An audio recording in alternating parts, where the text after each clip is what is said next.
Hi, my name is Jared Maker. It is August 7th. And it's the last assignment of the summer session. Um, I, oh gosh, why am I like this? Anyways, today we're going to be talking about cocaine and the mental health of it.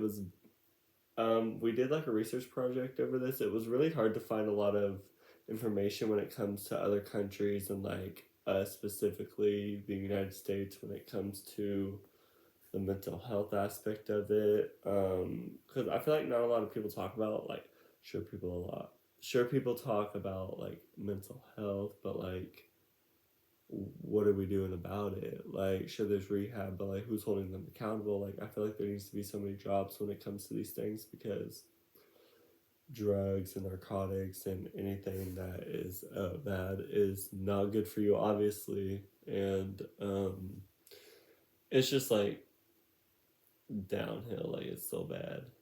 So, anyways, cocaine, it comes from the cocoa plant, the leaves of it.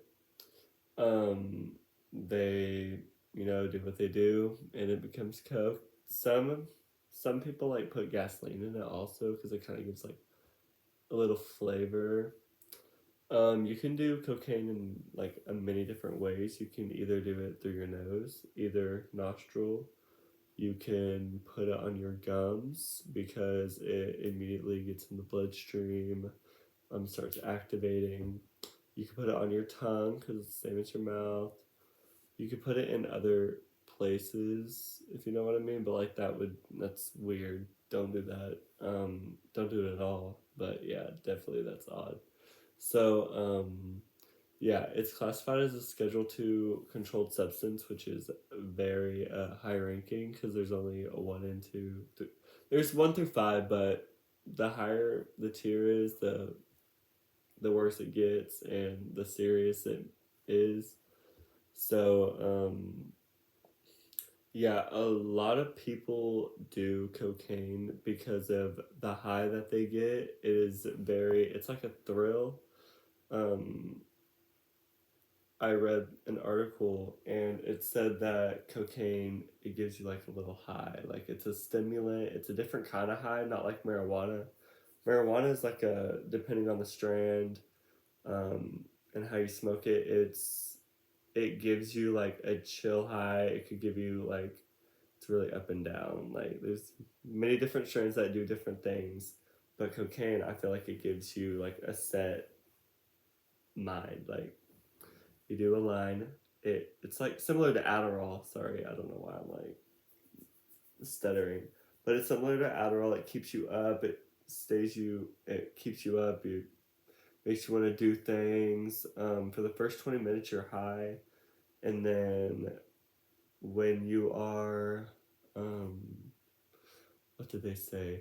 When you are like getting a headache or like withdrawal, that means your withdrawal is like that's how quick the cocaine like it makes you want to do another line because once you start getting a headache, you're like, oh my gosh, like I don't know how to fix this. Like, how do I how do I get rid of it? And the only solution in your mind is to do another line. And that's how people rely on this drug so much.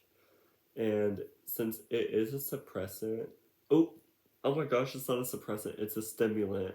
It actually suppresses your appetite. That's what I meant. Um, it suppresses your appetite into where like you're not eating a lot. That's why if you do see people that are severely addicted to cocaine, like they're very skinny, they kind of like they don't look good, pale, kind of like eye bags under because they've been up for so long. And so during that high, during like the rounds of coke you get to I think, yeah, they said you get to like a point where you just feel kind of down, like you're moody, you're exhausted, your body's tired, your eyes are tired, but your brain is not tired. And so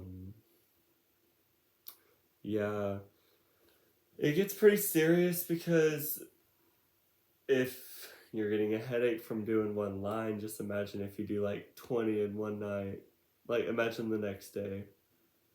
Like, if you're still up, you're gonna be craving it more. You're gonna like be searching for money. You're gonna be like just texting whoever you can just to get like the person's number that like supplies you with the drugs, or whoever gave you the drugs in the first place. But let me. It's like enough talk. That's enough like introduction. So, when it comes to the laws of our country, the United States, we are very like, no drugs, no alcohol under 21, but people are still going to do what they want to do because people are selfish. And what I was going to say, other countries, for example, like Mexico, sure they have their drug laws, but everyone knows the cartel, and y'all know the cartel runs Mexico and the cartel runs through the US.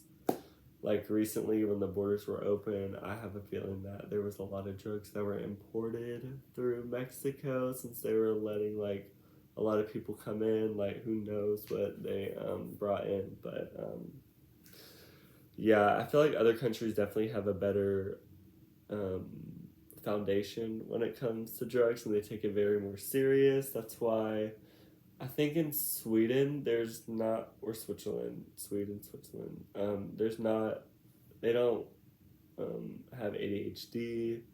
I don't know. Yeah, no one struggles with ADHD because they start school at the age of 9, and they're not really introduced to all that other stuff, because I feel like at the age of 9, like, you watch movies, you see things on TV, you hear it on the news that people are addicted to drugs. Like, for example, in Dallas, we hear all these shootings at like Deep Ellum, and you probably mainly, like, the reason why is because either like someone's tweaking out on something, or it's obviously involving alcohol, because in that situation people are not going to be in their right state of mind to know what's going on, or to be understanding enough to realize what they're doing is like kind of crazy.